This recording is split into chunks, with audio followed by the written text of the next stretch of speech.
Hello, everybody. Welcome to the Positive Pessimist Podcast. I'm your host, Tim Gaither. Hope you guys are all doing well.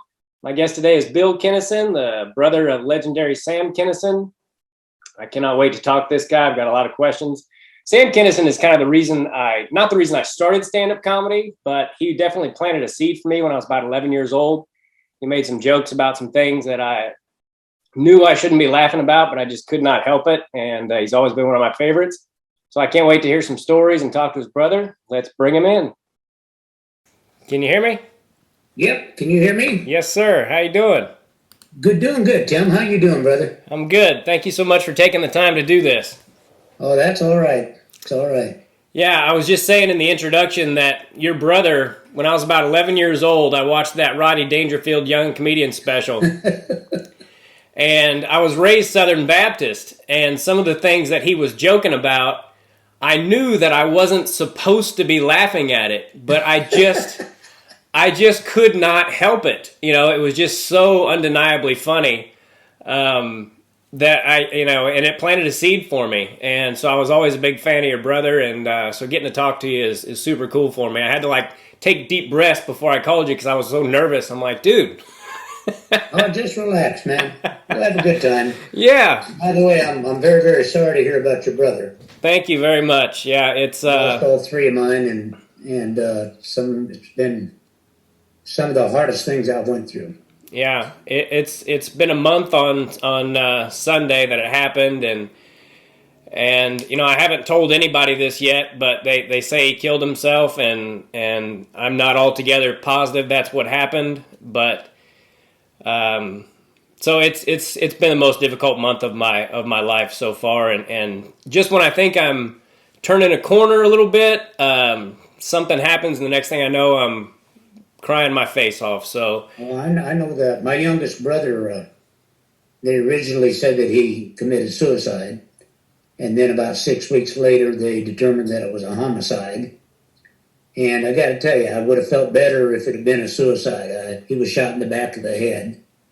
And to think of whatever moments of terror that he had, I would have much rather that he'd just took his own life and not had to go through that. But it's not easy, dude. And I'll tell you one thing, you never get over it, you just adjust to it. Yeah. So you've lost all three of your brothers, huh? Yeah. My youngest brother was murdered, and they said they had botched the whole thing, and by the time they figured out it was a homicide, and the only way we'd ever know is if somebody just confessed, and obviously that hasn't happened in over 30 years. Yeah. And then Sam was killed in a car accident, and then my brother Richard died of cancer about 7 years ago. Well, I'm very sorry to hear that. You're the oldest of all of them? Well, I might as well have been. I was the second, but my oldest brother was born severely mentally handicapped and blind. And then at the age of 13, he was miraculously healed or recovered, whatever you want to call it, and started the school system at 13, and we graduated from high school together. And he ended up being a preacher like the rest of us, but he was a lot better than we were. He was at his funeral. I told him that Sam is regarded as being in the top 5 stand-up comedians of all time, but the real star of our family was Richard. Oh, wow. And so him being handicapped, I was pretty much the oldest. I raised him and fought for him. And remember, I stood at my brother Richard's casket and looking down, and I told him, I said, well, one thing is, you made me tough. Yeah. Because if you messed with him, you had to deal with me. And we came out of the same projects as Richard Pryor, and in Peoria, Illinois. Wow. And they all knew me, so. Yeah. I was basically the oldest. Yeah, it's crazy how, you know, you can fight with your own brothers, but if somebody else messes with them, it's a different story.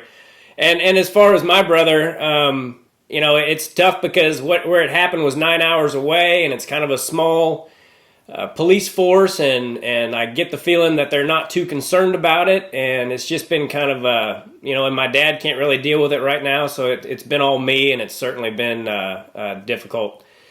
Well, I found out with Kevin for that 6 weeks there's a real prejudice, not only in the police force, but even at the hospital if they think that you have attempted or tried suicide or have been successful. There's a real prejudice. They just don't worry about it. Yeah. Well, that's how this particular cop acted. He he kept being real short with me, and I just stayed real calm and nice and everything. And towards the end of the conversation, he's like, I've been kind of a jerk a little bit, and you just have stayed calm and nice and everything. And in my head, I was like, well, you have no idea what I'm thinking right now, but I want you to help me figure out what happened to my brother. So it's still an ongoing thing. I knew those. I knew every one of those emotions. Believe me. Yeah, I'm sure you do. And that's why when I saw that post about your brother, I knew what you had been through. I read your book, and so I was like, not only would I love to talk to him about Sam, but not everyone has been through losing a brother, and it's not something I would wish on anybody. And I was like, I think it would be good for me to talk to that guy. Well, we can talk about anything you want, Tim. All right, buddy. Anything you want, it's your show. What do you miss most about Sam? Oh, man. Well, what I envied most about him was his impulsiveness and his unpredictability and his commitment. I mean, Sam, I think he had pretty well got convinced, and I probably did too, that the best he would ever do was headline clubs, which he never did, by the way. But he wasn't going to change. He wasn't going to change his comedy. And to him, he never wrote a routine in his life. And if you watch his comedy, he didn't do routines. He really was a tremendous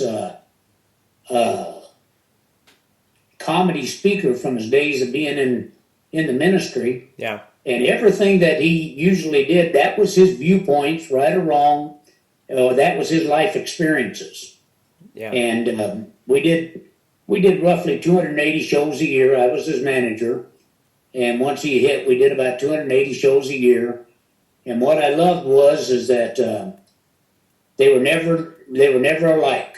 It was whatever was going on that night, and he had this genius ability of making anything funny. I told him, I said, brother, when everybody remembers your first bit is making fun of starving children and you can make them laugh, you better be funny. Yeah. You better be funny, and he was. What a great bit. You see this? It's sand. You know what's going to be in 100 years? It's going to be sand.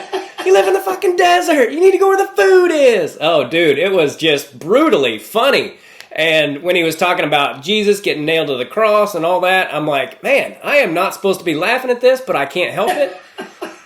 and it planted a seed for me because, I've been a comedian now for a living for over 20 years, and my favorite kind of comedy is talking about things that aren't typical. And it's gotten much harder to do because of how politically correct audiences have become.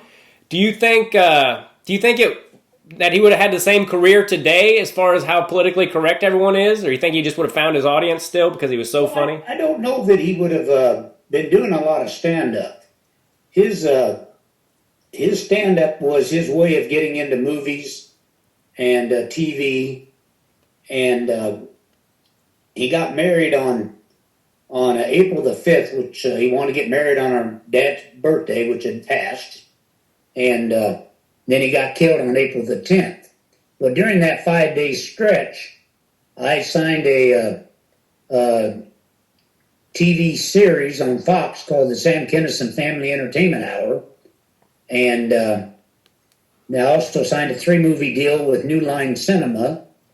And the reason we were going to Laughlin was that was our last casino town that I could get a contract with. And then we had all I also did a 3-year deal with Las Vegas Hilton. And so Laughlin was our last casino town, and our deal was, our goal was, when we got into it, was doing movies and television. And then, the casinos were the easiest thing in the world to play. Yeah. You went downstairs, you did your show for 40 minutes, and you came back up so well with Sam, God knows where you went, strip clubs or whatever. Yeah. And so that was our goal, was to do that and maybe do a 12-city tour, in the summer. But he was really, phasing out, Yeah. or he would have been phasing out the stand-up comedian part. I don't think he ever would have gotten away from it. Yeah.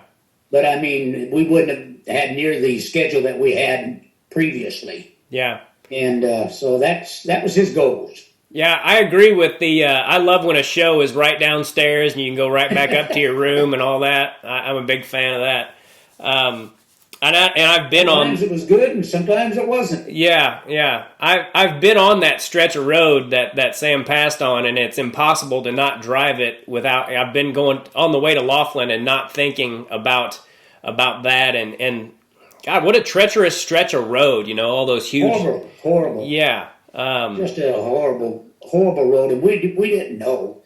I mean, we'd never been to Laughlin, and so I looked on. On the map, you didn't have GPSs back then. Mm-hmm. And I looked on the map, and that looked like, the quickest, best way to go. And he wasn't even supposed to be driving. He was supposed to get on a chartered jet, fly to Vegas, and the Riverside would have a limo waiting for him and bring him down to Laughlin. And then I had his opening act and security, and I rented a van. And I was going to drive it because I wanted to come home after the show on Sunday. I didn't want to wait till Monday. And don't mind that. I got family coming in. They'll be all right. And so, but that day, the whole day was just kind of weird. He took a red eye back from Hawaii from his honeymoon and called me and said, "What's the plan?" I told him what it was. And he said, "Well, I want to drive." He's always afraid that he's going to die in a plane crash. So he said, "I want to drive." And so I said, all right. And so we met at Barstow at this McDonald's that's still there that is like a train. And we had a talk and pretty general. And then we got on the highway and he had his Trans Am. And so the last exit before we got to that River Road, it's not even there anymore, was a kind of a gas station and a little shopping thing or whatever you want to go into. And he had to have gas, so we pulled in there. And then it really started getting weird because we, while they were filling up the gas, the guys that were with us, Sam and I were talking, and I said, I think we need to get a new booking agent. And he said, "Man, we just got this guy like 2 months ago." And I go, "Yeah, but they're the most expendable part of your organization." And so he was like, "Well, you know what? Whatever you think, you take care of the business." So I said, "All right." And then I had a pair of Oliver Peoples sunglasses, and he loved Oliver Peoples, but the guys he would party with had stolen every pair he had, and so I gave him my pair. And then he said, "I want you to have the guys empty out my car, put all the stuff in the van." And so I'm like, "Dude, we're only 25 miles from Laughlin." He goes, "No, put everything in the van." Well, he also had this dog, a poodle mix, that he went everywhere with. And so then he said, "Take Russo," which was his name, "put Russo in the van too." And I was like, "What's going on?" He goes, "No, I want everything out of the car." So I said, "All right." And then he always followed me when we were driving because he was usually smoking pot and just following the guy in front of him. Yeah. Well, this time he pulled out in front of me, and which he never did, and didn't know any more about where he was going than I did. And we got on River Road, and about 3.2 miles, I think it was, he got hit head on. Wow. And so, I mean, that whole setup was just strange. I think Sam had a premonition that something was going to happen to him. Not necessarily at that time, or that he was going to die. I don't know if he had a premonition, but he definitely had a premonition from weeks forward of different things that he would do, which were out of character. Yeah. And so that's what happened. Yeah, it's so weird how things work out because, a minute's difference and it might not have happened, at all. So I'm very sorry, and I appreciate you telling me that story. And I wasn't going to ask this until later in the podcast, but I might as well ask it now. Who do you think Sam was talking to? I've heard that he talked to someone, and I read in your book that he was talking to somebody, and then he got real calm. And who do you think he was talking to? Well, I'll tell you exactly what happened. His opening act has a totally different story, and when I asked him about it years ago, I said, dude, because he says that he was holding Sam and Sam fell out of the car into his arm. None of that was true. Okay. None of that. I actually seen he just passed away, but I actually seen a interview he did, I guess just a few months ago, and it was everything that I had said. Huh. Only it was him. So the truth of the matter is that I was following him, and it's on, what that 2-lane road is like, and it was dusk, and so, you could see like vehicles in front of you coming down hills and going up hills. And so there was a truck over in our lane, a pickup truck, an old one. And so I start talking to Sam, even though he can't hear me. I'm in a vehicle behind him, and I'm going, slow down, Sam. Let this guy back in, slow down.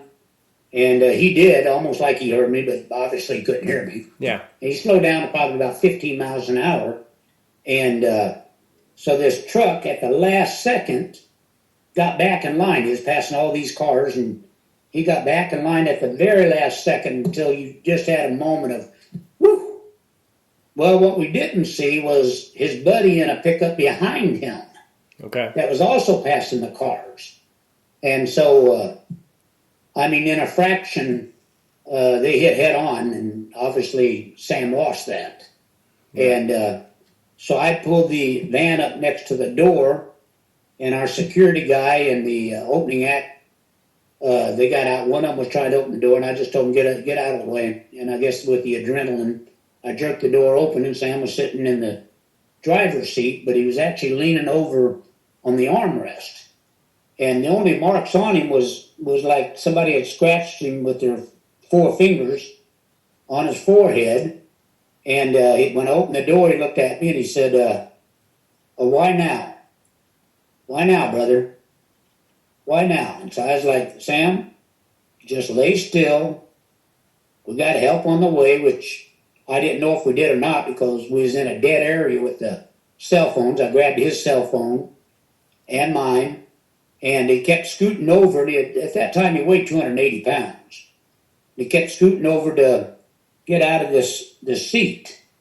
And so I finally realized that he wasn't going to stay, in that seat. And so the opening act and the security guy, they were off on the side freaking out. The security guy tore off the sleeves off his shirt and made a bandana. And I don't even know, the opening act was a guy named Carl LeBeau. I don't even know what Carl was doing. But there was a bunch of bystanders, and a couple bystanders came over and helped me just lay him on the highway because I didn't know what injuries he had. Yeah. And I didn't want him to be paralyzed or something like that. And so then to cut to the story, I had both these phones. No one is holding Sam. He's laying there on the highway. I'm standing probably about 5 or 6 feet away, and so I hear him like he's negotiating with somebody. wasn't talking like he was afraid, but it was pretty much like somebody was going, it's time for you to go, and he's like, I don't want to die.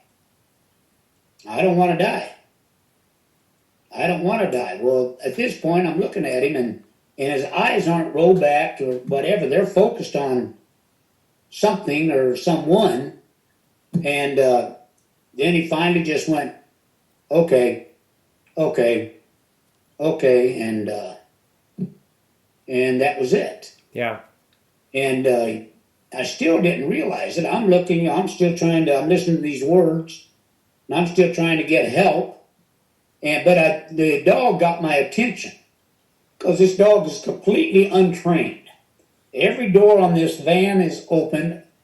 Any other time, this dog is gone. Yeah. And he's standing on the seat with his paws up on the dash, and he's looking right over Sam. And then you know how you say something without thinking about it. And so with the guys that were there, I said, has he quit breathing? And I don't know why I said it. Again, none of us knew he was dying. I don't care what anybody says. We knew he was hurt, but we didn't know he was dying. Yeah. And so one of the guys checked him and said, yeah. Well, you know, my two compadres, they hear that, they start freaking out. So I'm like, who else knows CPR? Well, the kid that hit him was 17, but he worked at a hospital, I don't know, sweeping floors, whatever he did. And so he said, I do. I said, then get your ass over here, and you do compressions, and I'll do mouth to mouth. But he was gone. I mean, I couldn't even get the phlegm out of his mouth to give him mouth to mouth. And about that time, the police were there really quick.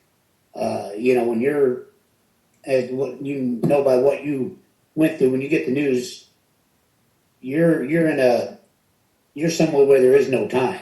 Yeah. So I don't know if they were there in a minute or there in 5 minutes, and but they were there, and they took over and started doing CPR, and the paramedics are right behind him, and so they stuck that thing down his throat to be able to, you know, try to get him mouth to mouth. Yeah.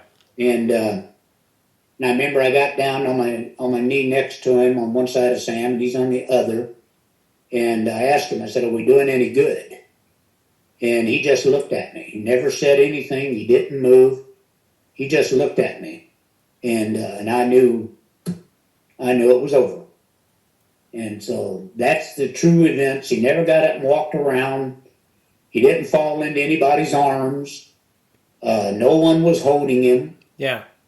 He died of 4 different things that could have been fatal that they don't know which one killed him. He had a fractured skull, a broken neck, a torn heart. The steering wheel was gone inside the car. Wow. Torn heart and a torn small intestine, which was his stomach.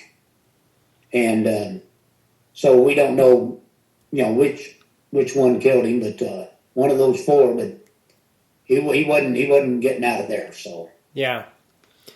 And you know, why do you think Carl had a different memory of it? Do you have an opinion on that? I have no idea. The first time I heard him give his version, I went, now it's changed a lot down through the years. That's been 29 years ago. Yeah. The original version was that he wasn't holding Sam. He was sitting right next to him. But that, you know how things tend to grow. Yeah. And when I questioned him on it, first time that I heard him say it in person, I go, dude, that's not what happened. Why are you saying that? And he goes, well, I guess we both have different memories. And I go, well, since I lived it, my memory's pretty vivid, and it's as clear today as it was back then. And Carl and Sam had been best friends for several years, and then when we were on that trip, they were not best friends. Okay. And actually, Carl had moved up out of California. I'm trying to think of the little town that he moved up to, because if Sam seen him, he was gonna whip his ass. And so this Laughlin was supposed to be our last gig. Oh, okay. Our last road show on the road. And so Carl called me and said, will Sam let me go on the trip? I'm completely out of money. And Sam paid him really well. He paid him $5,000 a show. And wow. Some nights when we did 2 shows, he got $10,000. So I called Sam, and Sam's immediate reaction was, No, it's not happening. And so I said, well, I don't care if you do or not. Carl and I weren't, we weren't ever that close. Yeah. And I said, I don't care if you do or not. I'm just telling you, he called. He has no money. He's hiding out from you. And so Sam had one of the biggest, most generous hearts of anybody I ever seen in my life. And so he said, well, I'll tell you then, here's what the deal is. The deal is that we don't ride together. And he doesn't say a word to me. Not one word. Wow. And we're never on stage together. So after he opens up, he gets off that stage before I ever come out. I don't want to see him in the casino. So the best thing for him to do is to stay in his room. Wow. And so that was the stipulations. I called Carl back and went, here's the deal. And so he said, all right. And so with the feelings between them, that emotional love fest that Carl thought went on the highway, it just didn't happen. Yeah. I mean, this is the first time I've actually ever sit down and told anyone, that it did not happen. Okay. That way. Well, And I appreciate you telling me. Do you know what their fallout was about? yeah. Do you care to talk about it or no? No, because it Okay. it would involve Sam's wife Okay. and stuff, and so I don't care to. It was a number of things. Okay. Sam and he had made a deal in Houston, Texas, where they met each other, and the deal was if one of them made it, he would help the other. Well, I guess at the time Sam thought that was a great idea. After a few years, he would tell me, yeah, I'm sure glad I made that deal. But he still, and I told him, I said, dude, you've done enough. It's time for him to stand on his own. He's played in front of 10,000 people consistently. Yeah. So if he can't cut it now, then you don't owe him anything. But that was not how Sam, that's not how Sam felt. He was loyal to his friends, and he expected his friends to be loyal to him. Yeah. And so that's where it happened. It wasn't something that just happened that week. Yeah. I mean, they had broken this friendship probably 2 or 3 months before. Okay. Yeah, that says something about Sam, because I've had fallouts like that with people, and I sure as hell wouldn't have them open for me. Yeah, but that was. Yeah. And Sam was frustrated with him because Carl, when he first went out, he had maybe 15, 20 minutes. Okay. After 6 years, he still had about the same 15, 20 minutes. And Sam would get on him all the time and go, dude, get a new act and don't do my stuff. Because he would get on the same subjects that he knew Sam was going to talk about. And that really pissed him off. Yeah. And so it's a shame because we took Carl into our family as family. Yeah. And that's how it ended. And then after Sam passed, I guess it doesn't goes without saying you guys didn't have any relationship after that. Actually, right after Sam died, there again, I mean, I guess in the last few years, Carl said when Sam died that he forgave him for everything. And I'm, being Sam's brother and being there, for those 6 straight years, you can imagine us living on the road, almost 3/4 of the year. The first time I heard him say it, I'm like, what did he have to forgive? Yeah. Sam bought this guy new cars. Sam bought a house in Malibu, and then about a mile away, rented a house for Carl. Wow. That he paid. And so I'm like, I don't know, but we were friends at first, and I gave him, I don't know, I literally gave him thousands of dollars. I gave him one of Sam's cars because he didn't have a car, and when we kind of split up, was I had season tickets to the Anaheim Ducks hockey team, Okay. and this was their first year, and so I had 4 tickets, and I'd call Carl almost every game and ask him if his girlfriend want to come, and so he said yeah, and and I'd feed him, and we'd enjoy, have a great time there at the hockey game. Then I called him one time, and he goes, "Yeah, man, we want to come, but you can't bring up Sam." And so I said, "Carl, that's the only bond you and I have, Right. is Sam. I'm not a comedian. I've never been a comedian. Our only bond is Sam. If that's the way you feel, then you stay at home. Yeah. Because I'm not going to go anywhere, and if somebody brings up Sam, not talk about him." Sure. And so that started the rift, and which I didn't even know was going on. And then whenever I remember I did some, I was doing a bunch of interviews for some project that I had. I don't remember what it was. And at that time, Carl wouldn't do, he changed his name to CD LeBeau, so that people wouldn't think Yeah. that he was the guy that opened for Sam. And then he wouldn't go on the Howard Stern show, which would have been a big boost for him. Yeah. And when I asked him about it, he said, well, all he's going to want to do is talk about Sam. Yeah. And I go, brother, you need to parlay this into a career. What are you doing? Yeah. You've never even headlined a club. What are you doing? And so I was doing some interviews, and I remember I was doing Mancow up in Chicago at that time. And so during this interview, it goes, what's the problem with Carl and the Kinison family? And this is totally oblivious to me. Yeah. And I go, I didn't know there was any. And so then when they went to the break, I told Mancow, I said, stay on, I want to talk to you. So I went to the break, and I go, what the hell are you talking about?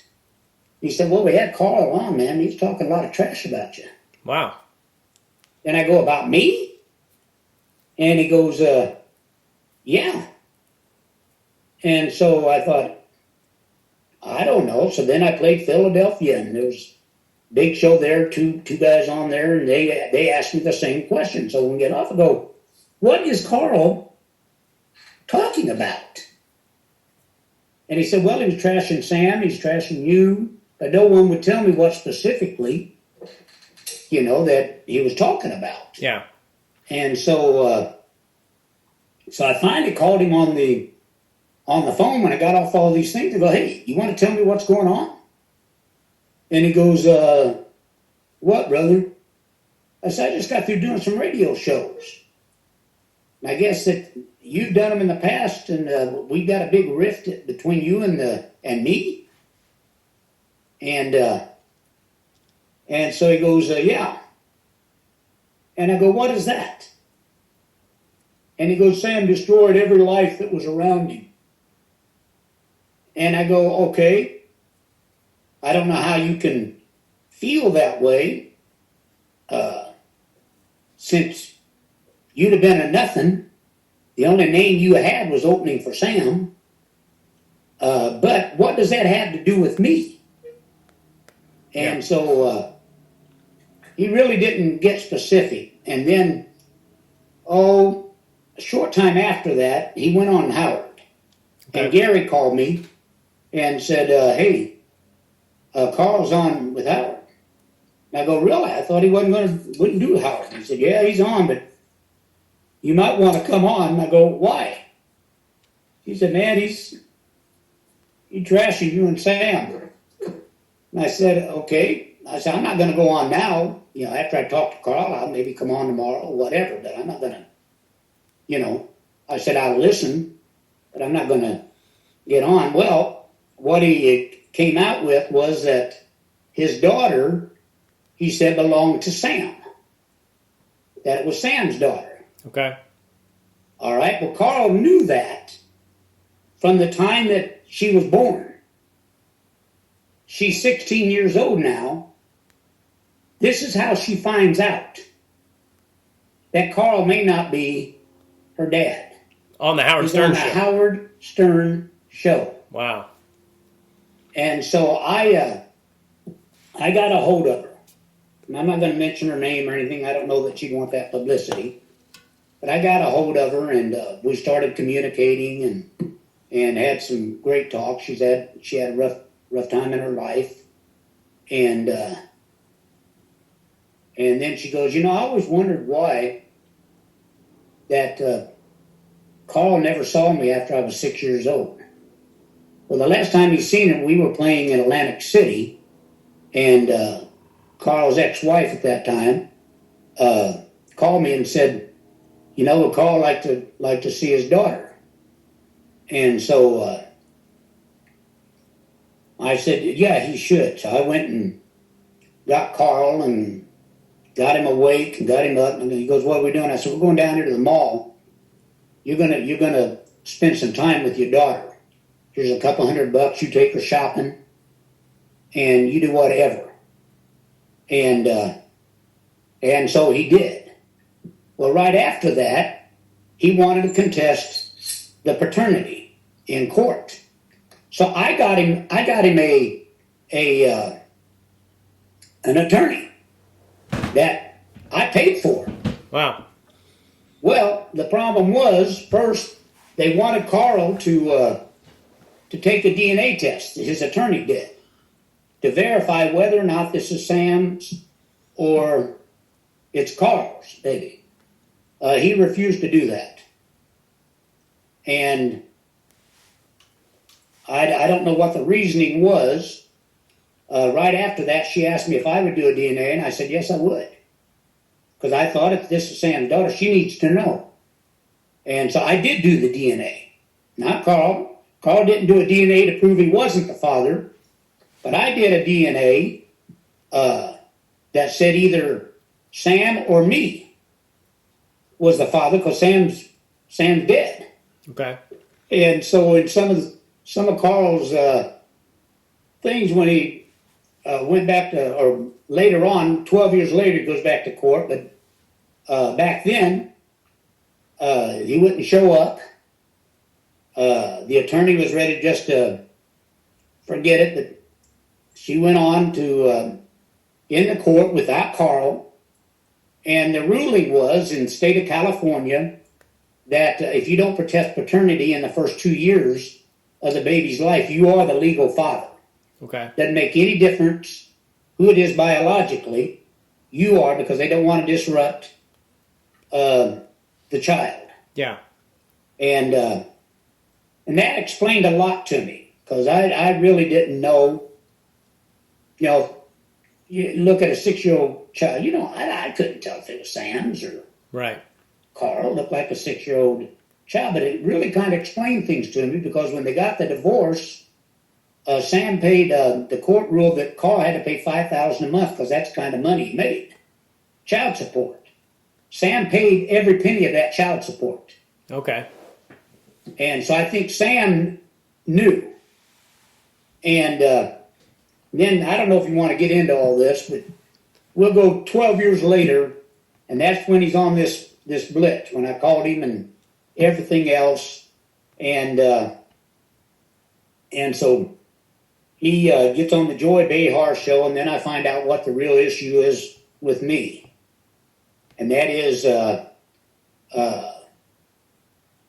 he didn't know if it was Sam's or mine.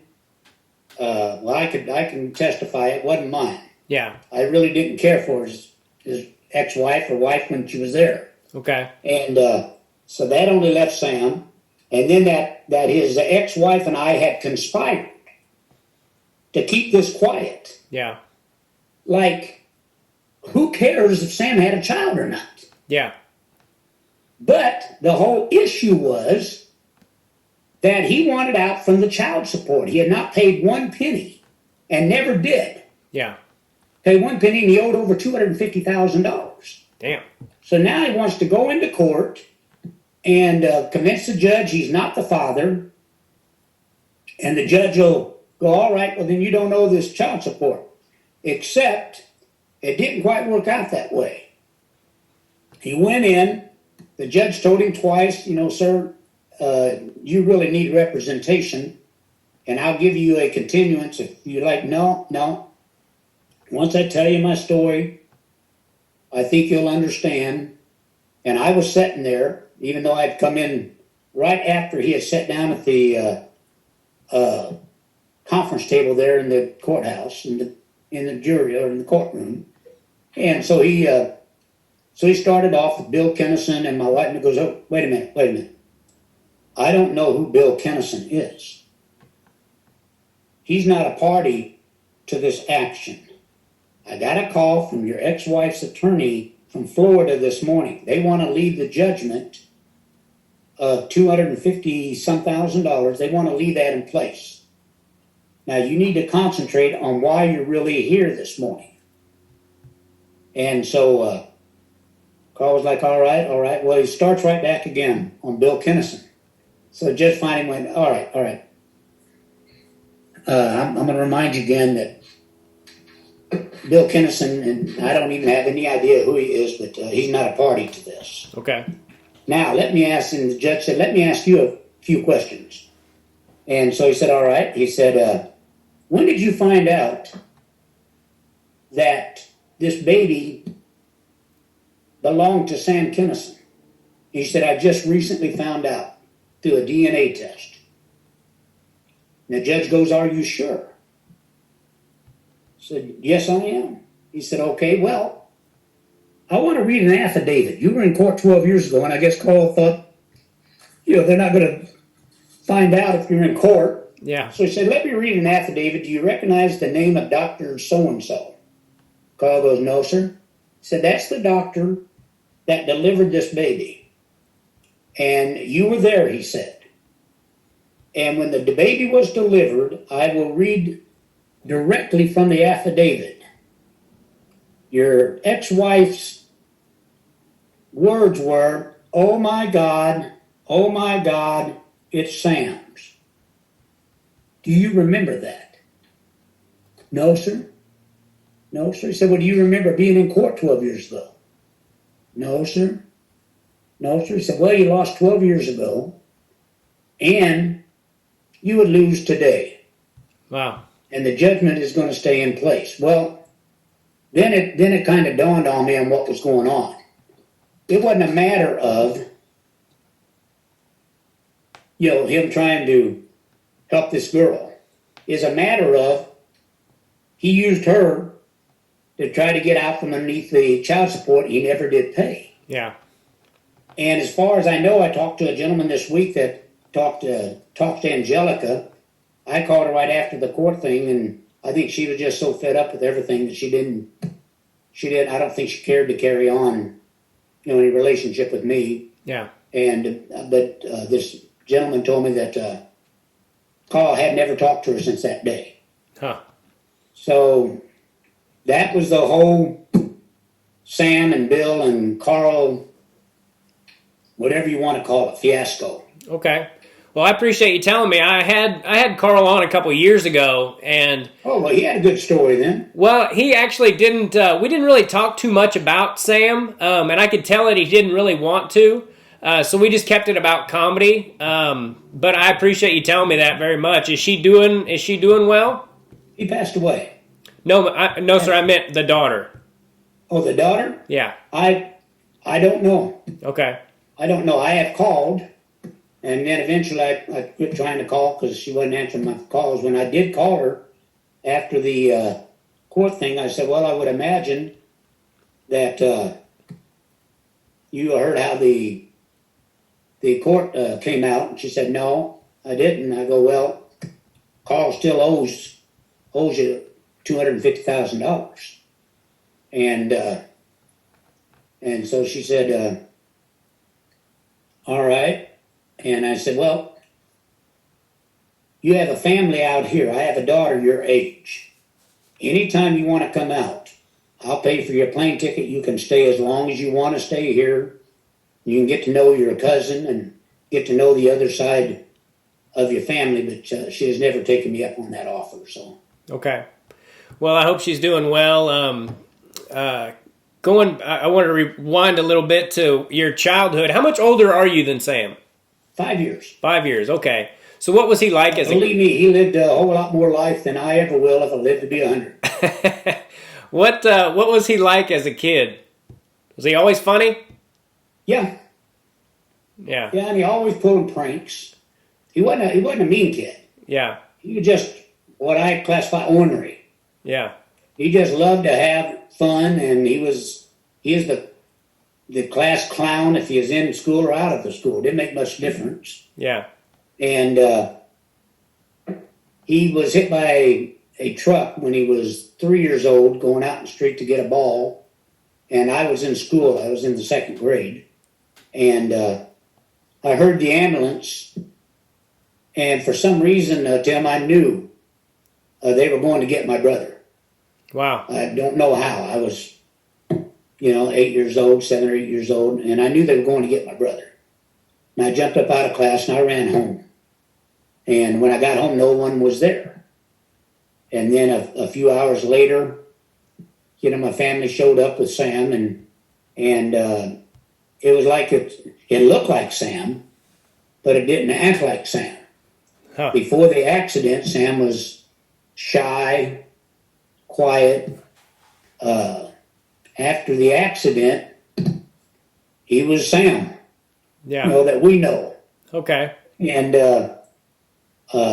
he did end up with, which I never ever said until he passed, because he didn't want me ever to tell anyone, he ended up with 40% brain damage. He ended up with epilepsy, of which he never had any seizures, but they thought the seizure would start when he's about 40. And that remolded his personality into, the Sam Kinison that we all know. Huh. Wow, it's so weird how life works out. I mean, obviously nobody wants that to happen to their kid, but it almost was kind of a blessing in a way. Well, it wonders how he would have ended up. Yeah, yeah. Like he said, I could stay in Peoria and get a job at Caterpillar and lose half my teeth, or I'd come out here and be a comedian. So I think he made the right choice. Yeah. I was watching his interview last night with, I think it was Larry King, and Good interview, by the way. Yeah, it was a good interview, and he had all those rings on, and they kept clacking when he was talking, and I just found myself thinking, man, I wish I would have known that guy, and I wish that I would have been able to do comedy at that time, because it's not this, I didn't live back then, so I don't know exactly, but I've heard the stories, and it seems like it was so much more fun back then to be a comedian. Now, it's so competitive, and you have to, I don't know, it just seemed more fun back then, and talk about a rock and roll comedian. I mean, he was the rock and roll comedian. Well, you had. Stop and think of the influences in that time in the 80s, especially. You had Richard Pryor, which ended up being a great friend of ours. Like I said, we all came out of the same projects. You had Sam. You had Eddie Murphy that came up in the early 90s, and you still had that segment like what you're talking about, that everything was politically correct, but these guys got to be so big that they couldn't do anything. I mean, Sam played to Giant Stadium of over 83,000 people one night. Yeah. I mean, I remember him coming out, and the roar and the cheers made every hair on my body stand up. Yeah. And Ted Nugent, I did a documentary. I produced a documentary called I Am Sam Kinison. And Ted Nugent said something. He said Sam was playing the same venues and arenas that we were. And we all had pyrotechnics and flying ramps, everything. Sam had a microphone. Yeah. And that was it. I mean, that's how powerful he was. This guy he was the first, I don't care what Dice Clay says, Sam was the first that ever sold out Madison Square Garden. Yeah. But I thought that was fantastic. Next night we played Nassau Coliseum, in New Jersey, and he sold it out to over 17,000 people. Nice. Now, there's never been a comedian ever to do that. I put a post up, I don't know, week and a half, 2 weeks ago. I just wanted to express to everyone how proud I was to be his brother. Yeah. And I was, because, and I said on there that comedians, to me, and hanging around the Comedy Store and being around them for, 30 years, are the most insecure, how can I put it? I don't remember exactly how I put it on there, but the most insecure, jealous people I've ever seen in one business. Yeah. When they're struggling, they're all buddies, and you know that. Yeah. You've been there. Yeah. They're all pulling it for each other until one of them makes it. Yeah. Then all of a sudden, he doesn't deserve it. Yeah. He has this problem and that problem, and believe me, I know Sam's problems, and I have never hid those. Yeah. I've never tried to justify them. It was what it was. I just thank God TMZ wasn't around back then. Yeah. It might have been a shorter career. Yeah. And but that is true, and I noticed that every anniversary and every year I think I'm not going to post anything about Sam's death. It's been 29 years. It'll be 30 years this coming April 10th. And I'm thinking, it's long enough.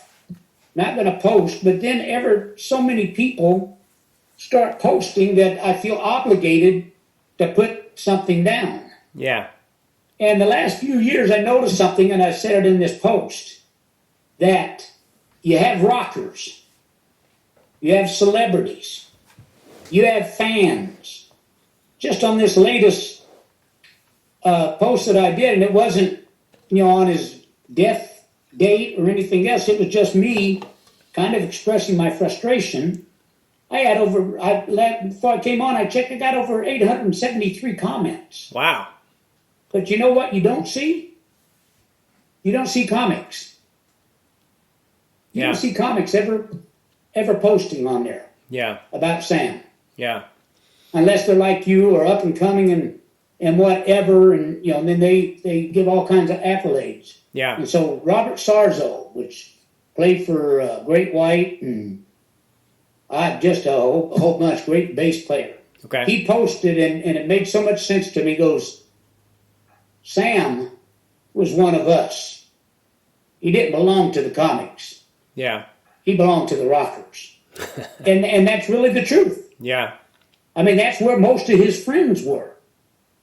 I mean, these guys, it wasn't Sam that wanted to hang out with them. They wanted to hang out with Sam. Yeah. Yeah. And so on this I Am Sam Kinison, we actually have, several rockers, because there'd never been a documentary with the rockers. And I always kept telling when I'm trying to sell one, we need to do one from the rocker standpoint. Yeah. And so that's what we did. But I mean, some of the comments on there, I remember, and the celebrities, I remember they contacted Charlie Sheen, and we had been close friends way back, and then nothing happened between us, but you just don't see each other. Yeah. And so they contacted him and said they'd like for him to be in this documentary. And this was right after all the episodes he'd had. And so Charlie said, all right, I'll do it. But I want it done at my house. I want Bill Kinison to do the interviewing. And I don't want a director or a producer here. Nice. And so we did it. And if you watch it, he was very, very good and moved. At the end, he just broke down and went, that's enough. I can't do any more. Yeah. And so, I mean, I'm not worried, about 15, 25, whatever, comedians that the best they ever did in their life was headline a club. I'm not worried about those guys. Yeah. Come on. Yeah. Yeah, well, I'll be honest with you, and I'm not just saying this because you're on the podcast, but every interview I've ever done, every time someone asks me who my influences were and all that, I always bring up that story about watching him and being like, that's the kind of comedy I would like to do, you know. As far as, you know, I'm nothing like Sam, but I definitely push the envelope a little bit, and I just have always enjoyed that kind of comedy, and he was absolutely, you know, had no equal when it came to that. I did like Bill Hicks quite a bit. Bill Hicks is also a big reason I started. I knew Bill when he was 16 years old. Oh, yeah? Yeah. He was down in Houston. Yeah, he was great, too. And when he turned 18, he could finally drink, and I was there the first night, and he did drink. Yeah. And I guess from then on, he kept on drinking. Yeah. But yeah, we knew Bill very, very, very well. He came to L.A. with Sam. Okay. There were 6 comedians that went to L.A. from Houston at the same time, and Bill was one of them. He should have been a lot bigger in the U.S. than he ever was. Yeah, a lot of people. You know, when I was in college, I listened to a Bill Hicks CD and changed my major the next day. I said on my way home, I was like, you know, because I was going to be a teacher and a wrestling coach because I didn't know what else to do, but I knew I didn't want to do that. And then I listened to the Bill Hicks CD, and I said to my friend, I was like, that's one of the funniest guys I've ever heard, and I've never heard of him, which means I can do this for a living even if I never get famous. And changed my major the next day, and then to find out that him and Sam came up together and all that, it was pretty cool for me. When he first moved out to L.A., Sam, do you know what his first interactions were with Mitzi Shore? How that went? Yeah. Was it positive? Every one of us thought, including me, every one of us thought that Sam will hit as soon as he gets out to L.A. Yeah. So he gets a showcase for Mitzi, and then after you showcase, I don't know if you went through all that, but yeah, after you showcase, you come over, and she's sitting in her booth, and she tells you what she thinks. Well, Sam got up and did his 5 minutes or whatever it is. You don't have much time, and I was with him, and so I remember Mitzi going, "You're not funny. But I'll tell you what I'll do. I'll make you a doorman. I'll give you a job as a doorman here. And you can see how the pros do it." And so Sam was like, all right. Well, he ended up being that doorman for 5 years. Wow. 5 years as a doorman. When he was in Houston, he met Rodney Dangerfield. Rodney Dangerfield did a place called the Arena in Houston, big venue. Then he would go to a little comedy club and encourage the local comics, which Sam also did, by the way, when he hit. And he happened to come in when Sam was on stage with his entourage. Okay. And I remember I was standing at the bar, and Sam was just got on stage, and I seen Rodney and them come in, and so I told him, I said, hey, told the bartender, I said, whatever that table wants, I'll take care of it. And so he said, okay. So he went over and got the order, and then he pointed over at me that, you know, he's going to take care of it. Now, Rodney had no idea who I was. He had no idea I was even connected to this guy on stage, but he motioned for me to come over and sit with him. Okay. And so I did, and he's watching Sam, and I don't know how we can get on the language on your show. I don't know. Say whatever you want. Well, I'll just tell you what Rodney said. Okay. I'm sitting next to Rodney, and he's looking up there, and he goes, hey, I want to tell you something. Kid's a fucking genius. Someday he's going to make it big. I don't know how long it's going to take him, because he's not too disciplined. But he's going to end up being big. Well, still he doesn't know that he's talking to his brother. Yeah. And so when Sam gets off the stage, I bring him over and introduce him, and they became friends right there on the spot. So every time that Rodney would see him, he'd go, how many minutes you got? And Sam would be honest about it. I got 10 minutes. I got 15 minutes. I got 20 minutes. But they end up really being close, and Rodney and I end up being close. Well, now Sam goes out to California. Been out there at the Comedy Store now for 5 years. And Rodney comes. Yeah, I think he just played Universal, and he comes over to the Comedy Store, and now him and Sam are just, they hang out together and whatever, do whatever illegal things they can do together, and so I'm not there. I'm actually at home, and Rodney tells Sam, said, "Hey, I'm doing this young comedian special. I'm going to go upstairs right now. I'm going to bump somebody because I think you ought to do this young comedian special. I think it would help you."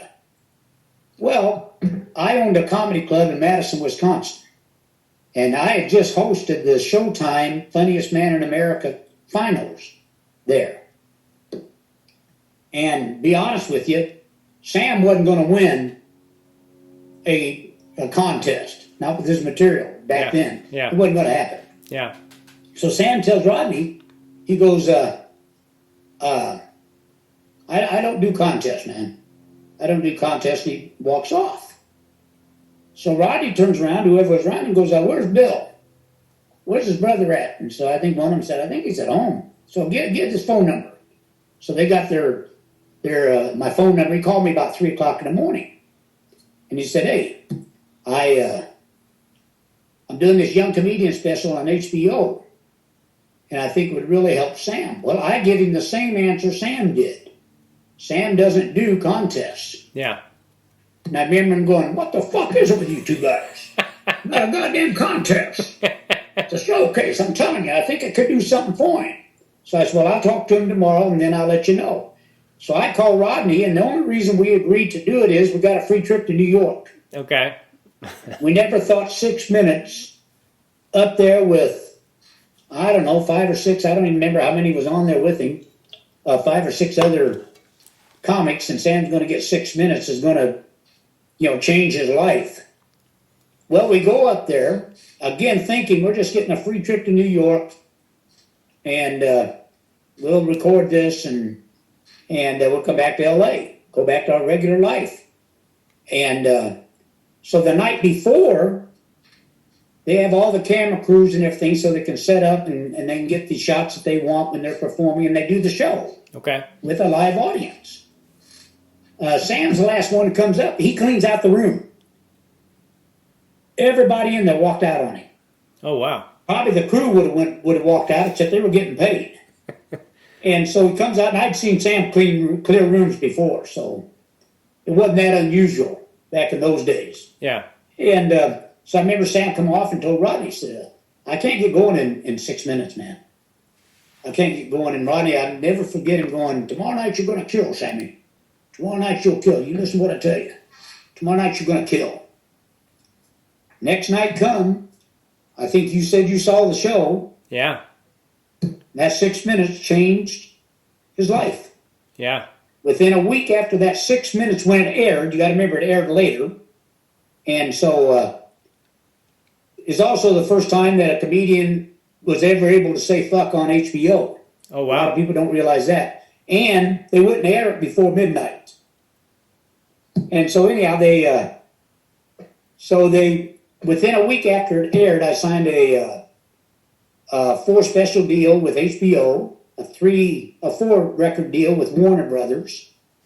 I think it was 4 spots on David Letterman, 4 spots on Saturday Night Live, all within a week after he did that 6 minutes. Now, for 5 years, I've been bringing agents, managers, whoever into the Comedy Store, and they would double over laughing, and then when it got all through, I go, "Well, let's do some business." And they go, "We don't know what to do with you." After seeing him for 6 minutes on HBO, they all knew what to do with him. Yeah. And that was it. Yeah. He started out, I remember we set up a 40-city tour, started in Fort Lauderdale. And the first night, now you got to remember, he was making $35 a night at the Comedy Store. Yeah. I was basically subsidizing him all that time. And we played this actually stand-up rock and roll club with 1,500 people in it. So I went in and settled up the show afterwards. The guy handed me a check for $12,000. Wow. And so I remember we came out on the tour bus, and so Sam goes, "How'd we do?" So I handed him a check. I said, "We just made $12,000. And we went nuts. You would have thought we hit the lottery or something. We were hugging. We're probably crying. I don't even remember now. But, Yeah. you know, we felt like we had made it. By the end of that tour, that 40-city tour, I didn't look at an offer under $50,000. And he finally he topped out at $175,000 a night. Wow. That's how much he caught fire. Yeah. Yeah. That's awesome, man. Where did the Scream? Oh, by the way, Okay. the comedian that Rodney had bumped, I didn't know till Rodney's funeral, was Tim Allen. Oh, no And kidding. he's still pissed when at Rodney's funeral about it. Yeah. And I told him, I said, Tim, you did all right, and Sam did all right. Yeah. Yeah. I said, yeah, Rodney told me I wasn't ready yet. Yeah, and I think he ended up doing one of those too, so it worked out okay for him. Oh, yeah. Yeah. Yep. Where did the Scream come from? Was that something he always did? Nope. He actually started out as a prop comedian. Okay. Come out with a box of props. Okay. And he's from Illinois. Now he's down there in Houston, Texas with these Texans. And he was just outrageous. The Scream came. He had come to L.A. He married his second wife, a beautiful woman named Terry Mars. And my wife and I went over to their apartment. And, man, they're having a knockdown drag out. I mean, literally. Yeah. So my wife takes Terry off somewhere, and I told Sam, I said, come on, let's get out of here. You know, we need to talk. And so we went down to the Comedy Store, and he said, well, I'll do a set tonight. So I said, all right. So we went down to the Comedy Store. And by the way, I also wanted to tell you, talk about Richard Pryor. That was Sam's, like you came in or whatever, you saw Sam on the thing. Sam walked into the Comedy Store, and Richard Pryor, and he was down front, was up. And he was still in the ministry at the time. This was his honeymoon on the first wife. Okay. And he called me. He told me, he said, man, I just saw Richard Pryor. And I go, then that was he was like our idol. Yeah. And then Sam goes, I could do that. I could do that. Well, 2 years later, he gets a divorce, and then Pentecostal church realms. That's the worst thing can happen to you. You're done. Yeah. And that's when he went into comedy, but it was Richard Pryor that gave him the inspiration. Okay. Now, Sam is up at the Comedy Store, and it's late at night because that's what Mitzi would do so she could sell drinks and everything. Right down front, there's this couple that are all Google-eyed at each other, and might have been their first date. I don't know. You know, he's got his arm around her. Yeah. And, you know, if you're happy, the last thing you want to be around is people that are not happy. Yeah. I mean, if you're not happy, last people you want to be around Right. are people that's happy. Yeah. Sam's trying to do this act, and here they are. So Sam finally just stops, because everything was basically improv. He just stops, goes to the edge of the stage, kneels down on the stage, but he's mad. He isn't being funny. He's mad. So he tells him, says, hey, look at her, because this is the best it's ever going to look. Right here. Do you love her? And so the guy's kind of like, well, he said, well, you know what? If you're thinking about getting married and want to marry her someday and have a nice little house and a white picket fence and 2.5 kids and a dog, I want you to remember this face. And he gets right down in this guy's face and just screams. Again, he's mad. Yeah. He just screams in this guy's face because it's all the frustration of arguing with Terry. And then this couple just came to the forefront. Yeah. And the crowd went nuts. And Sam goes, that'll be your face after 2 years of marriage, man. It's going to be your face. Well, the way it went over, Sam just incorporated it into his act from then on. That was always his emphasis, was the scream. Yeah. Yeah. That's where it came from. I love that about comedy. I love that things can just happen in a night, and it can change everything about the way you are, and you know, and especially at the Comedy Store, there's something about that room that when you get in the right, a magical place. Yeah, it really is. Kind of an intimidating place. Did Sam ever struggle with nerves or any of that, or was he always just never? No, he He'd been a preacher for 7 years. Okay. I'll give you a little story down in Houston. The place was called Comedy Annex, but it probably only held, 60 people maybe. And the reason Sam went down there, if you can believe this being a comedian, they had a guy named Steve Moore that his claim to fame was that he did the Playboy circuit. Okay. As a stand-up. Well, he come in there, and in a week, he's going to teach you how to be a stand-up comedian. Yeah. So, Carl came from California. Sam came from Oklahoma. I don't know where Yakov Smirnoff came from. Bill Hicks, I think, was local. Anyway, all these guys come there because you didn't have all these comedy clubs, and they're desperate to know how to be a stand-up. Well, so they're getting up, and they don't know crap. You know, they don't know what they're doing. I mean, Yeah. the Steve Moore isn't teaching them anything. And so I'm standing with Sam. We're in the green room, and these guys would come back, and they go, "Man, that's a tough crowd tonight. Man, that's a tough crowd." Yeah. Next one would come in and go, "Man, that crowd is killing us. They're killing us." So Sam had heard enough, and he goes, "Hey, guys, let me tell you something. That's not a tough crowd. You know what a tough crowd is? A tough crowd is if you're a preacher, you have a morning service and 6 people show up, and you got to make a house payment. That's a tough crowd. If all I have to do is go out and make these people laugh, that's nothing." Yeah. And he really felt that way his entire career. Yeah. He always felt like that was the easiest thing in the world, was just go out and make people laugh. So he didn't know what a tough crowd was. Yeah. Yeah, that's a great story. You come from a family of great faith, and I believe you still preach, right? Yep. Okay. Well, I don't know if you call it preaching. I don't know if preachers would call it that. You being Southern Baptists, I don't know if you've ever watched our program, but I don't believe in hell. I Okay. don't believe in a place of torment. Okay. I went to Bible college. Actually, the last year they asked me if they'd pay the rest of my tuition if I wouldn't come back.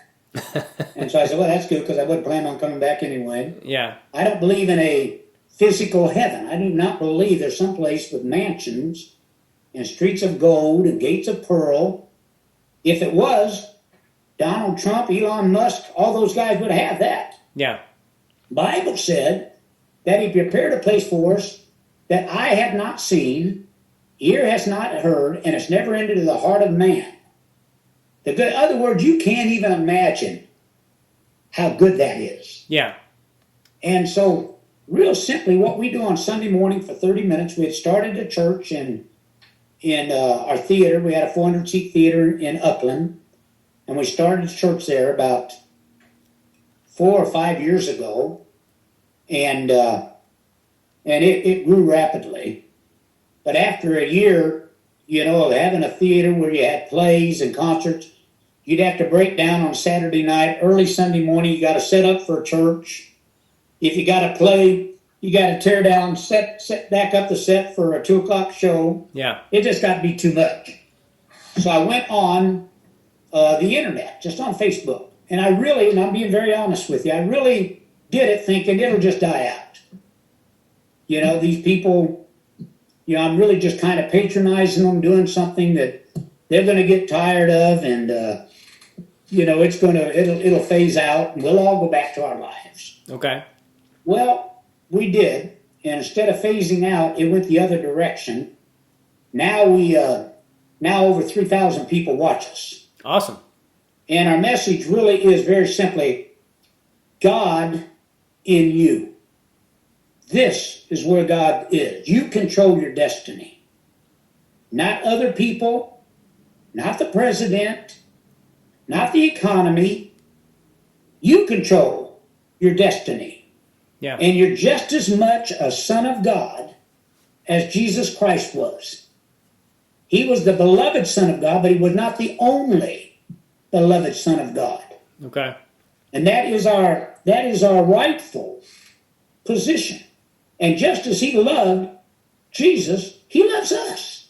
And it doesn't make any difference what church you go to or what religion. We have everything from Jewish people to Taoists to Buddhists that watch our program. Probably the least amount or the least percentage that watch our program is probably Pentecostal and Southern Baptist people.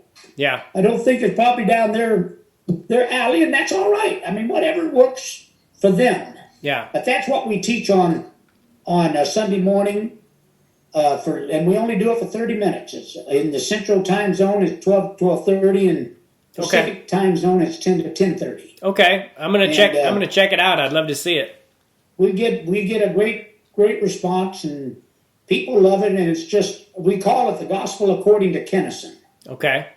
And the reason we do, I'm one of the few so-called preachers that are honest about that. We all preach the gospel according to us. I don't care what the preacher is. We all do. I'm just one of the few that goes, hey, this is the gospel according to me. This is how I see it. Yeah. This is what has worked. And Sam and I, we have used these principles throughout our entire life. Like I said, we started in the projects. Yeah. And myself and my three brothers, what we have done with our lives starting in the projects, it isn't just one person. We were all four extremely successful. Yeah. And it's because I think our Father laid the foundation for the tools of what works in everyday life. You know, we don't get doctrinal on our program. I give them scriptures that, you know, I'll base the lessons on and stuff, but we don't get into doctrine, because I think doctrine just separates people. Yeah. And people really aren't, I mean, let's be honest. Let's just be honest. Well, I'll be honest. And I think you'll be honest.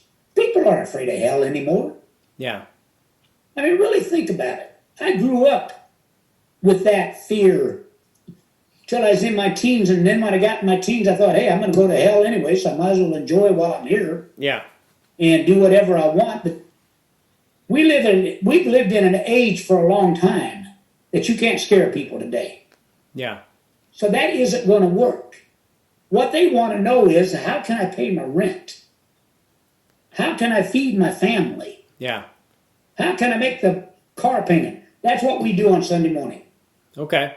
Well, I love it. You know, one of the questions I had for you, and I didn't know how I was going to ask it, but I was going to ask if you believed in hell, because, you know, I was raised that way till I was a kid, and then when my parents got divorced, we kind of, you know, we quit going to church and that kind of thing, and I've kind of reintroduced myself to God, for lack of a better way to say it, and I have my own theories about God, and I feel like we're all like tiny extensions of God, and when we tap into that, we can do anything, and I've always had a problem and never understood why God would, you know, because some people have hard lives and never get, you know, like my little brother. I can't believe that he's in some place of torment forever because of the way that he, you know, if he in fact killed himself, and it does look like he probably did, and it breaks my heart, you know, I don't want to start crying about it, but I can't think that he's there, and I don't believe that God would put him there because,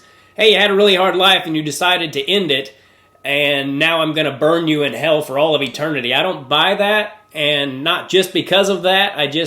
It never made sense to me, and Let me make it very simple, Tim. Okay. Because, like I said, we thought our younger brother for 6 weeks had committed suicide.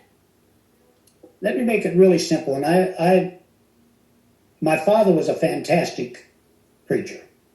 I didn't like church, and I liked God less than I liked church. But I loved to listen to my dad preach. He was the national evangelist for the Church of God at one time. Just a fantastic preacher. Yeah. But they said that he could preach hellfire and brimstone so hot that your feet would get warm. But sitting there, and I'll use one of his altar calls.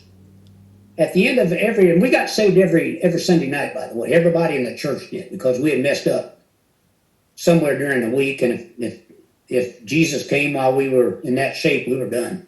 Yeah. And so my dad would make his altar call, and it would change, but I mean, the basis of it was always the same.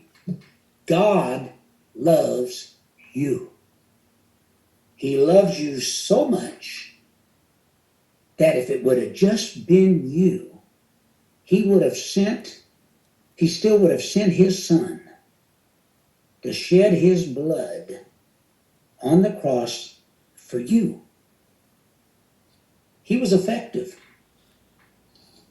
So then he'd make the altar call. Well, if he didn't think the people that should come down, or if there's some that didn't come down, then he'd go, I hate to have to tell you this, but I got to give you the other side of the story. If you don't come down tonight and you die,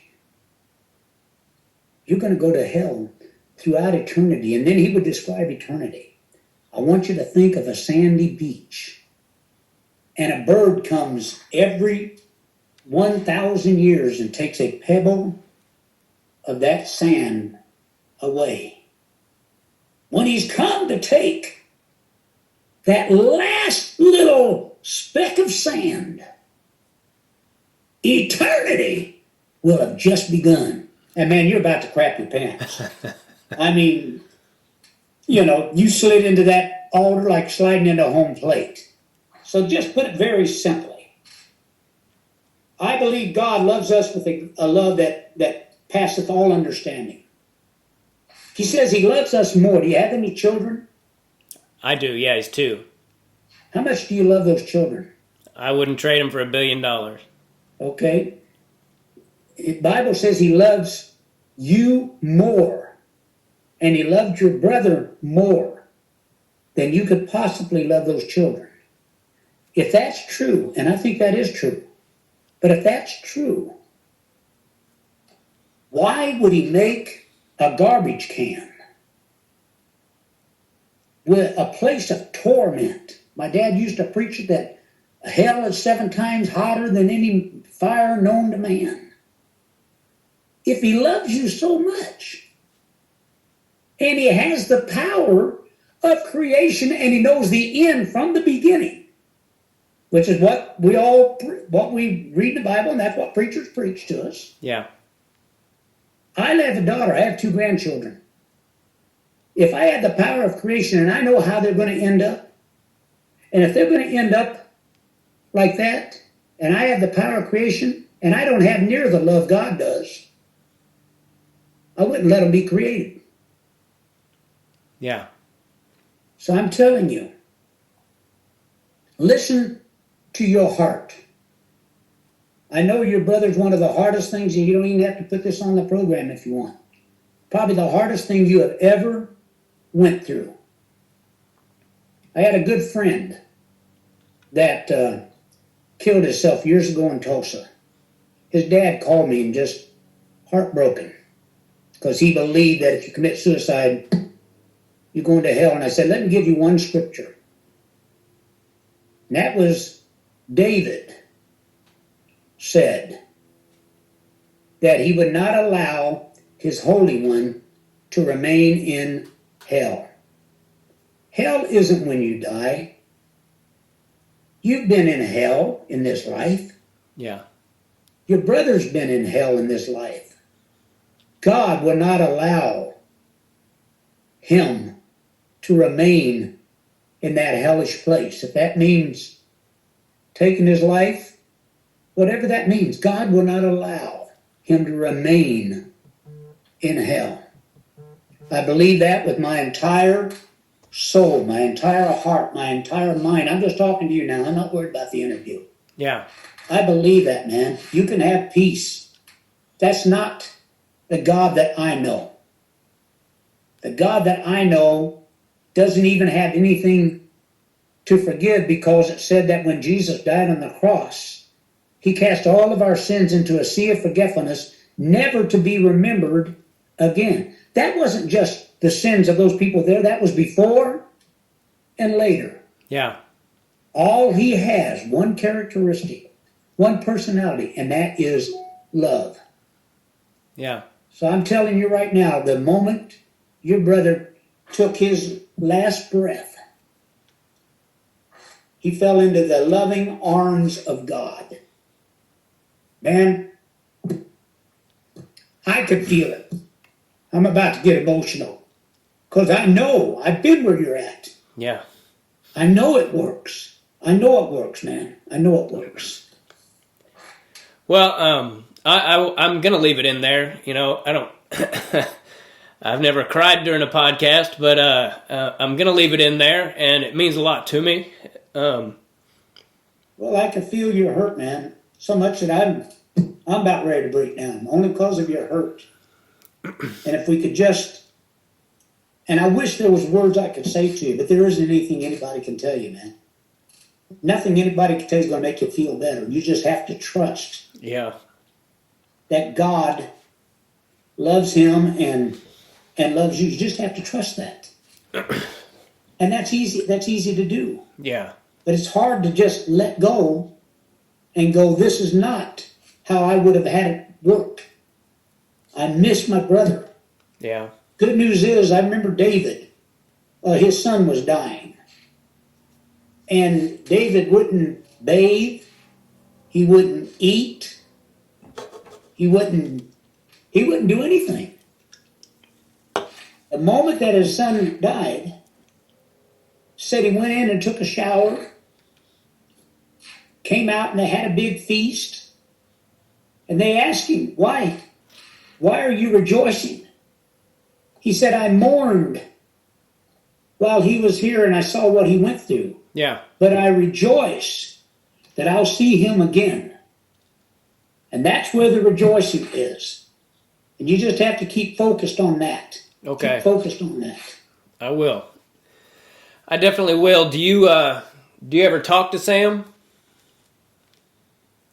I don't know. I think all of them that's over there are aware of what we're doing. I think all they do is they step into the next level of existence.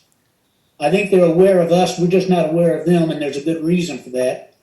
If we were, we'd want to bring them back. Yeah. You know, and regardless of how it happens, and I don't believe that at a certain time, regardless of whatever, this is going to happen. But I don't think God is ever surprised when you make that transition. Yeah. I really don't. He knew it. He knew it. He knew it before he was ever born. He knew how he was going to end up with it. Yeah.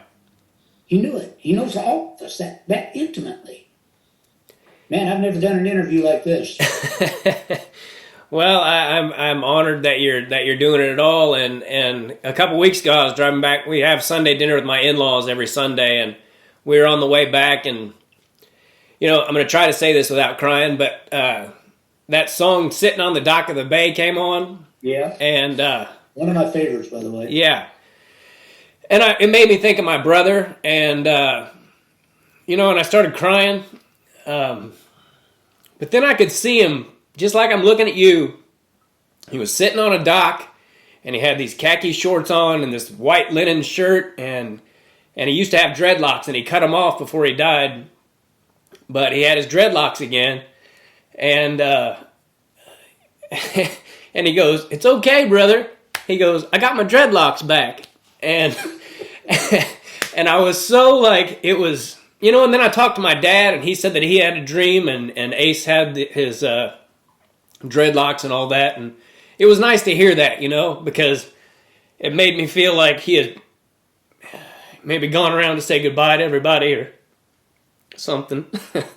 So anyway, I didn't mean to start crying about it, but it's... I had two experiences with Sam, and they were more than a dream. I can't classify them as a dream. One is that on the year of his anniversary, I had raised his wife, didn't make any provisions for her because they'd only been married 5 days, and so I had raised over $200,000 in that year. And I had a dream of Sam, and we were at a graveside, and he told me, said, "You've done enough for her, brother. You've done enough for her." And she called me the very next morning asking for more money. And so I told her, I said, "You know, I probably did more for you than Sam would have done for my wife.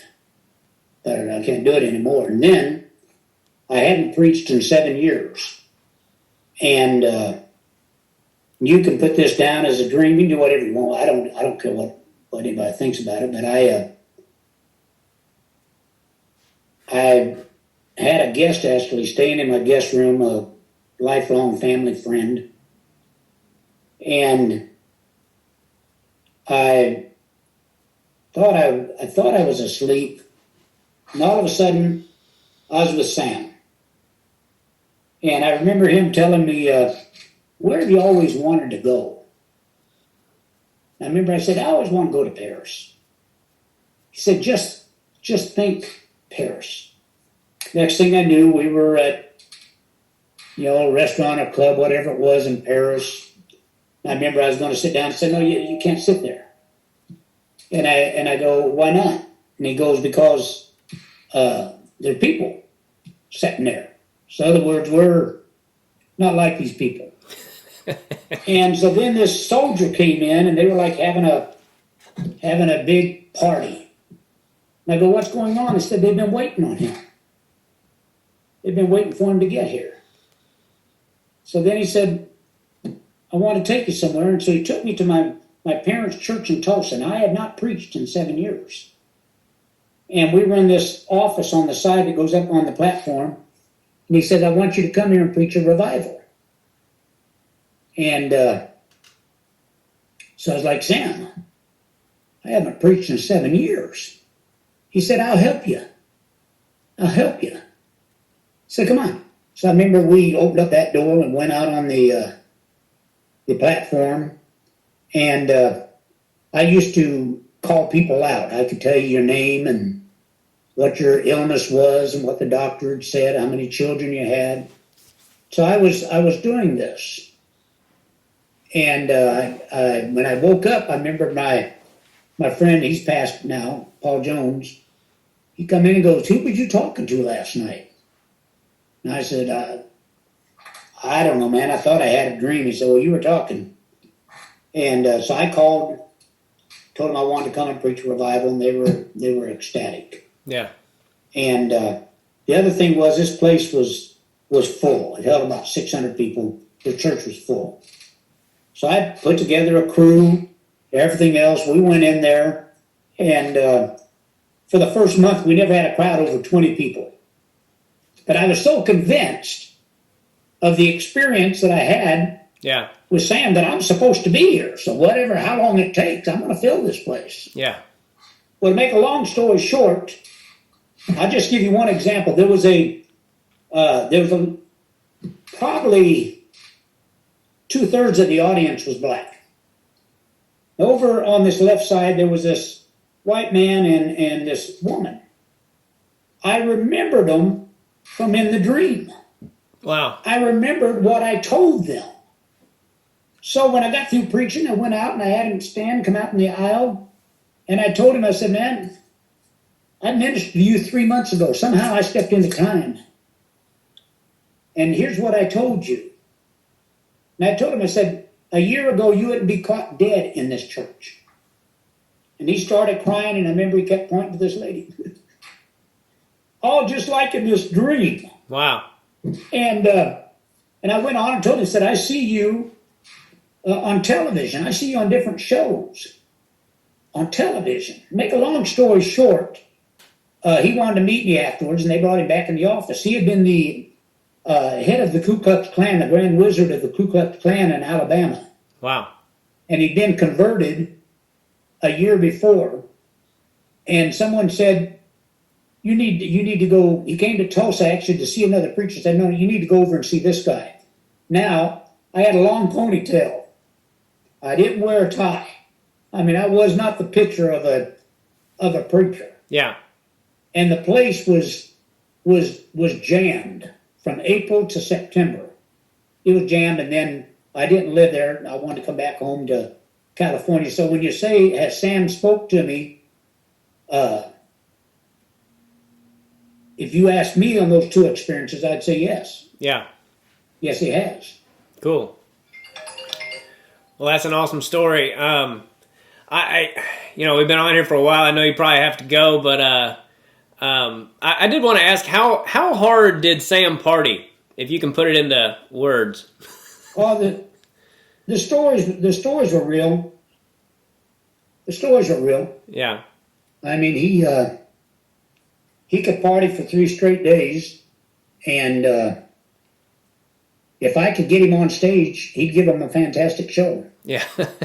I mean, his adrenaline would just pick. I'd never seen anyone with a constitution that he did. Yeah. And I also would like to put in here that regardless of his lifestyle, everything else, Sam considered himself a believer. Yeah. Through all that, he was a believer that had faults. He was a believer that had problems. But he never ever considered that he was not a believer and a child of God. And if you've seen him on interviews, I think even on that Larry King interview, they brought up, I think Larry brought up that he used to be a preacher, and Sam goes, yeah, I don't think there's a lot of preachers that would agree with that right now, but yeah. Yeah. And I think on Larry King said, I consider myself a believer. Absolutely.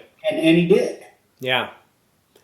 Yeah. Well, So the stories, I can't pretty them up any. I really thought that's not how Sam would go. I really thought that one day I'd walk into his hotel room and he'd be on the floor. Yeah.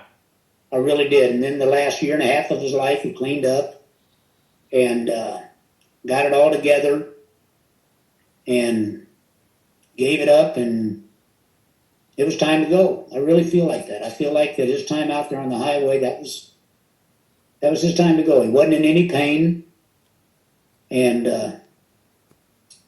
it was actually hard for me to grieve for a while. It took a while. Yeah.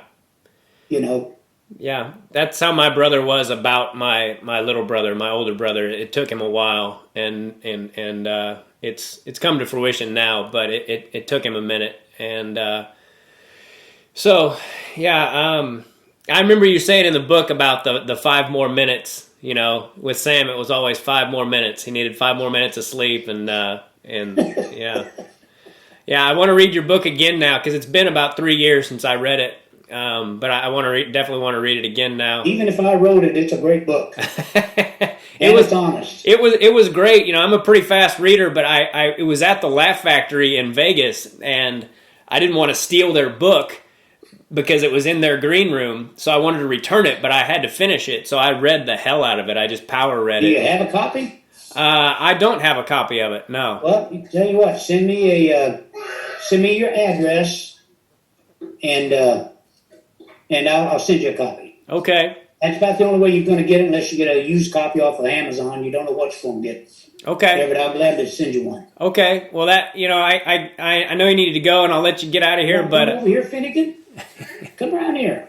I'll let you see my grandson. Come here. This is my granddaughter. Awesome. Oh, come here, buddy. This here. Hey, Finnegan. This here's Finnegan. And this here's my granddaughter, my life right here. That's Scarlett. Wow, you guys are beautiful. It's good to see you.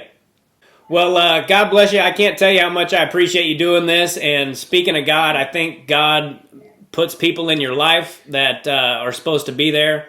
And I think that I'm talking to you today because of divine intervention. So it really helped me out a lot. And I look forward to watching this. And I've got your phone number. I might even get a hold of you sometime if I need to.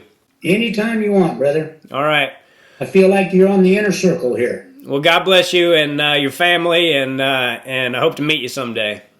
I hope we do too. I'll get to meet personally. All right, buddy. God love you, and you'll make it through this. Sometimes you don't look like it, but you'll make it through it. Yes, sir. And I really appreciate you having me on your show. I can't say I've ever done a show like this, but it worked all right. Well, I can't tell you how much that means to me.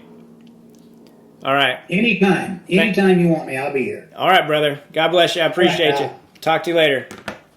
I did not plan on crying during an interview, but, that's life. And, that meant the world to me to talk to him, not just because he's Sam Kinison's brother, but because I know he's a man of God, and I have been, struggling. It's been the hardest thing that's ever happened to me, and other people have been through those kind of things, and so I know that I can get through it, but I'll miss my brother forever. And anyway, as always, go to makingithappen.com, MACAN ithappen.com. Help out little bow making, and please subscribe to this channel if you enjoy it. I'm going to have some other great podcasts coming up. I don't know that I'll ever have another one like that one, but I really appreciate you guys listening. I hope you enjoyed that and got something out of it. And God loves all of you. And God bless all of you. Thank you so much. Take care. Bye. Do us both a favor and click on that subscribe button.